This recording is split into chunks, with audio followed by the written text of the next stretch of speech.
Saya ke Ibu Zulis dulu. Ibu Zulis, Anda juga saya mendengar bahwa Anda mengetahui terkait rencana kalung ekaliptus ini. Saya harus informasikan kalung roll-on ekaliptus. Benar demikian? Baik, jadi yang informasi yang saya terima adalah memang Kementerian Pertanian sudah memproduksi atau merencanakan produksi beberapa sediaan berisi ekaliptus, yaitu ada yang berbentuk roll-on, kemudian inhalan, kemudian yang sekarang lagi ramai adalah kalung ya.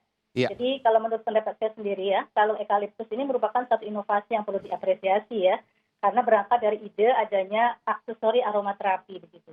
Cuma mungkin yang harus dipahamkan kepada masyarakat adalah jangan dibayangkan kalungnya cuma kalung dipakai saja begitu, tetapi kalung ini adalah nanti dipakainya dengan cara dihirup. Jadi kalungnya nanti akan berisi senyawa tadi ekaliptus tadi, kemudian dihirup-hirup sesuai kebutuhan begitu. Oke. Nah, jadi efeknya itu bukan berarti cuma dikalungin doang. Nah, Oh, tunggu sebentar. Jadi ya. kalung itu kemudian itu kan kalau saya lihat kalungnya mirip ID card, betul ya? Iya betul.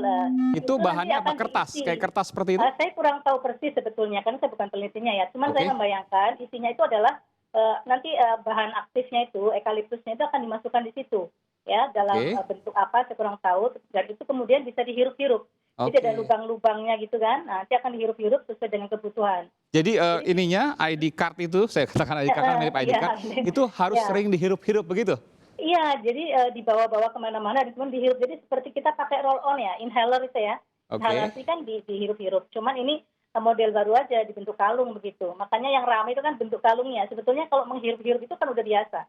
Kita kan sering kan menghirup-hirup minyak kayu putih atau apa Betul. ya, balsam gitu. Jadi bentuk kalungnya inilah yang kemudian menjadi ramai di masyarakat karena membayangkannya kayak kalung biasa kemudian berefek. Nah, bukan seperti itu. Jadi kalung ini adalah cuma pembawa aja, Oke. kemudian itunya harus dihirup-hirup sesuai dengan kebutuhan begitu. Oke. Iya, yang menjadi pertanyaan saya ketika dihirup artinya kan masuk ke oksigen tubuh. Lalu kemudian bercampur dengan darah di paru-paru. Lalu kemudian teraliri ke seluruh tubuh melalui darah. Jadi Belum bagaimana tentu ya, penjelasannya? tergantung ya. Jadi gini loh, jadi ekaliptus ini memang memiliki efek antiviral sesuai dengan penelitian dari Kementan kemarin ya. Tetapi itu adalah uji in vitro, jadi uji menggunakan suatu kultur atau kalau nggak salah dengan embrio telur ayam atau bagaimana. Ya. Nah, efek itu yang kemudian diklaim sebagai memiliki efek antivirus, begitu ya. Kemudian dikembangkan menjadi suatu produk dalam bentuk tadi ada roll on, ada inhaler dan kemudian kalung ini. Nah, tetapi masalahnya adalah ketika kita hirup kalungnya dengan tadi ya kalung yang berisi zat tadi, apakah dosis yang dihirup akan sama dengan dosis yang ketika digunakan pada saat uji? Karena untuk dikatakan memiliki efek antiviral tentu adalah dalam konsentrasi tertentu. Oke. Kita tahu bahwa obat itu ketika memberikan efek itu kan ada katakanlah untuk antibiotik atau antimikroba seperti antiviral, ada namanya daya hambat minimal. Jadi harus mencapai kadar tertentu untuk bisa kadar minimal tertentu bisa membunuh. Nah, masalahnya ketika digunakan secara in vitro, kan itu konsentrasinya sudah diukur tuh ya dengan sekian maka menghasilkan kematian sekian virus.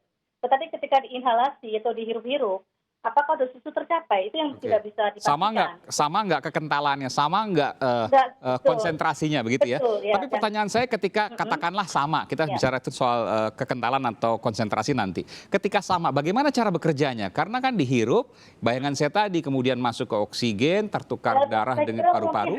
Saya kira mungkin belum sampai terlalu jauh seperti itu ya, karena kadarnya sangat kecil ya. Ini kan minyak atsiri. Jadi sama seperti sebenarnya kita analoginya kayu putih ya. Ini kan hampir mirip dengan kayu putih ya. Jadi ketika kita menghirup kayu putih pun sebetulnya mungkin hanya lokal saja, tidak akan sampai masuk ke darah gitu. Itu membutuhkan dosis yang besar, dan itu nggak mungkin gitu untuk minyak atsiri dengan dosis besar sampai masuk ke darah itu adalah impossible karena kan sifatnya iritatif juga. Jadi saya kira itu lebih ke lokal ya. Nah, jadi memang kalau secara lokal kita sudah digunakan bertahun-tahun berpuluh tahun oleh masyarakat kita menggunakan minyak kayu putih seperti ini kan untuk melegakan tenggorokan, melegakan pernapasan seperti itu. Jadi kalau kemudian klaimnya adalah antivirus, maka itu yang menjadi pertanyaan apakah dosis yang kita hirup itu, dan saya yakin tidak akan mencapai dosis yang terlalu tinggi karena kebanyakan juga akan iritasi nanti kepedesan kan. Iya.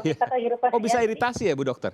Iya, karena itu nanti kan memang minyak atsiri sifatnya iritasi walaupun membutuhkan dosis yang besar untuk bisa menyebabkan iritasi. Tapi kalau kita kena minyak di mata aja kan pedes ya rasanya ya. Jadi saya kira itu nggak mungkin terlalu besar juga. Jadi kadar di dalam darah pun nggak akan mungkin terlalu besar ya. Bahkan mungkin nggak akan sampai masuk ke dalam darah. mungkin lokal saja di sekitar rongga mulut atau rongga hidung ya, pernapasan begitu. Ya, jadi kalau seandainya dia terhirup lalu kemudian terlalu banyak, konsentrasinya terlalu tinggi, maka justru bisa membuat iritasi, akhirnya malah Iya, jadi betul. infeksi. Betul ya, bukan infeksi tapi ya iritasi dan mungkin tidak mengenakan ya, mungkin pedas dan Oke. sakit dan sebagainya. Hmm. Sehingga kalau menurut saya, mungkin memang efek klaim sebagai antivirus itu mungkin agak terlalu berlebihan, tetapi tetap masih ada posisi untuk eucalyptus oil ini sebagai terapi pendukung. Iya, iya. Sebagai terapi pendukung COVID atau mengurangi gejala COVID. Karena kita tahu dalam penyakit COVID itu kan juga ada gangguan pernapasan, Betul. begitu ya. Dan kalau kita hirup-hirup itu memang sangat membantu begitu. Jadi saya kira diposisikan sesuai dengan ininya ya, kondisinya begitu. Nah, yang saya dengar di Badan POM itu memang sudah didaftarkan. Jadi saya cek di Badan POM, Ya. sudah didaftarkan 2 macam varian, yaitu bentuk inhalan dan juga bentuk roll-on ya. Itu statusnya sebagai jamu. Iya. Kemudian saya lihat klaimnya itu adalah melegakan tenggorokan. Dan itu klaim yang pas. Artinya untuk jamu memang tidak boleh menggunakan klaim antivirus. Karena antivirus adalah perlu pembuktian lagi. Dan itu agak sulit untuk membuktikan dengan cara aromaterapi. Kita mengukurnya agak kesulitan. Bagaimana dia bisa membunuh virusnya itu. Ya. Apalagi kemarin kita mendengar ada statement bahwa kalau dipakai 15 menit akan membunuh 42%. Oke. Kalau dipakai 30 menit akan membunuh 80%. Itu angka dari mana? Itu yang mungkin kita harus Justru itu saya tanyakan. dikatakan oleh Balitbang Kementerian Pertanian, Badan Penelitian dan Pengembangan Kementerian Pertanian. Saya bacakan ya.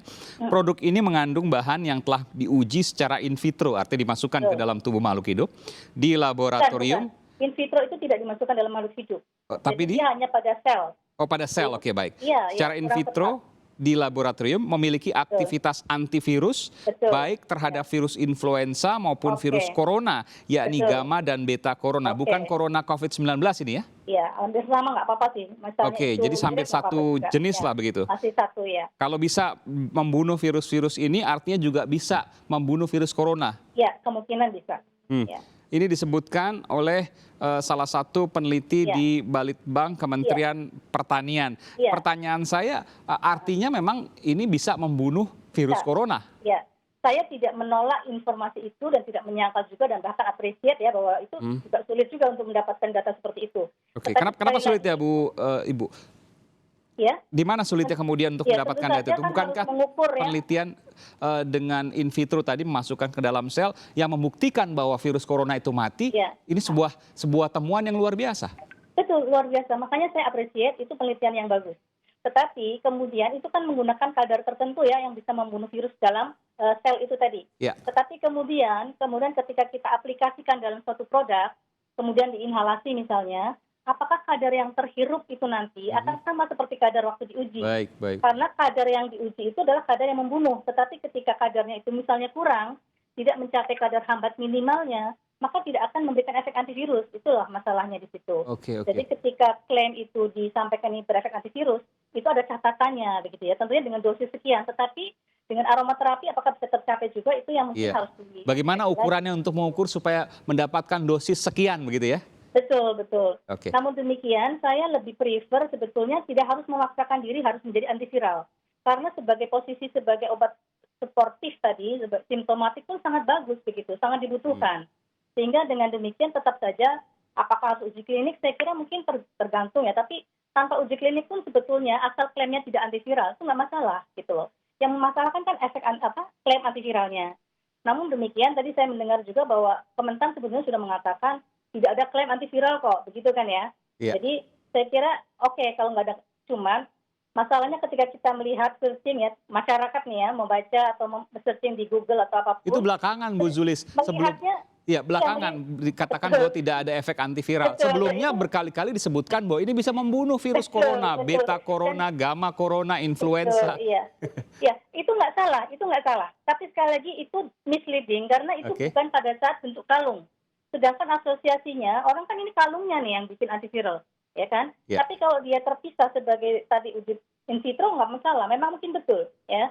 Tetapi ketika bentuk kalung kan harus diuji lagi. Iya. Beda jenisnya Itu ya. maksud saya. In vitro dengan Iya. inhalasi, dengan menghirup itu beda. Betul, karena dosisnya akan beda. Baik, saya ke Pak Windu Purnomo. Pak Windu, apa yang bisa Anda sampaikan terkait ini? Ya, jadi Mentan kan sudah meralat juga ya bahwa ini bukan bukan antivirus. Akhirnya, ya, iya. akhirnya meskipun di awal kan Sangat yakin. menyesatkan masyarakat, ya. Iya. Nah, jadi sebetulnya kan kalau menurut good clinical practice ya, tahapan penelitian itu kan panjang dan ini masih in vitro. Jadi kan yang sudah dilakukan ya, yang saya baca ini masih fasenya adalah in silico, jadi uji molekuler ya, itu dengan pemodelan, kemudian dilanjutkan dengan in vitro. In vitro itu bukan makhluk hidup, belum, masih jaringan ya. Oh, masih jaringan atau jaringan. sel. Nanti ini harus dilanjutkan dengan in vivo. In vivo itu menggunakan hewan coba. Nah, ini yang masukkan dalam makhluk hidup ya? Iya, ini Oke. praklinik namanya. Setelah itu harus dilanjutkan dengan fase clinical trial, jadi uji klinik. Nah, uji klinik itu bisa 3 sampai 4 fase. Jadi masih panjang ini. Jadi artinya kalau minyak kayu putih itu ada atsiri ya. Minyak kayu putih kan kita sudah tahu ya. Itu bisa digunakan, sudah ada apa-apa. Kalau kita gunakan baik itu bentuknya kalung yang dihirup ya. Ya itu kan bentuknya benda serbuk padat tapi yang ukurannya nano ya toh, yang saya baca. Jadi lain dengan yang roll on dan inhaler. Nah, jadi nggak masalah itu digunakan, tapi jangan diklaim Berlebihan. Obat asli. Apalagi antivirus, gitu. mendengar ini orang kemudian ada yang berpikiran bahwa jangan-jangan bisa diicip sedikit, 1 sendok teh, 1 sendok makan. Itu hal yang salah? Sebetulnya nggak masalah ya, kan Minyak kayu putih? minyak kayu putih kan sering juga dicampurkan ke minuman sedikit gitu ya, kemudian diminum. Nggak masalah sebetulnya, asal tentu harus ada batas ya, sedikit misalnya. Ada Itu nggak masalah. takarannya. Selama ini minyak kayu putih sudah sering digunakan untuk campuran-campuran seperti itu. Ya, yang penting itu kan klaimnya saja. Oke. Yang menggegerkan dan menyesatkan. Oke, saya konfirmasi ke Ibu Zulis sebagai guru besar farmakologi, guru besar farmasi di UGM. Betul demikian, boleh saja nggak ada masalah karena ini kita bicara soal edukasi terhadap publik. Betul. Minyak kayu putih sedikit saja jadi, misalnya. Minyak kayu putih ini sekali lagi minyak atsiri secara umum kan sifatnya iritatif ya. Jadi memang kita kalaupun dipakai per oral atau diminum atau dimakan itu kan ada batasannya yang cukup cukup ketat. Jadi nggak bisa kita minum 1 sendok minyak kayu putih itu mungkin langsung panas itu, ya iritasi begitu. Sehingga paling diteteskan atau mungkin berapa dosis lah. Itu harus yang nggak bisa seperti itu juga. Saya kira itu. Nah, sehingga lebih bukan sebagai antivirus tadi. Oke, meskipun secara tahap pertama in vitro atau dimasukkan dalam sel atau jaringan tadi membuktikan bahwa ada virus, kumpulan virus, koloni virus yang mati. Meskipun kita bicara soal minyak atsiri, itu tidak hanya ada di eukaliptus. Sepengetahuan saya ada di sirih merah, jeruk nipis dan yang lainnya. Apakah semua itu juga berpotensi untuk bisa menjadi antivirus corona? Kita akan kembali saat lagi, saudara. Tetap bersama kami di Sapa Indonesia Malam.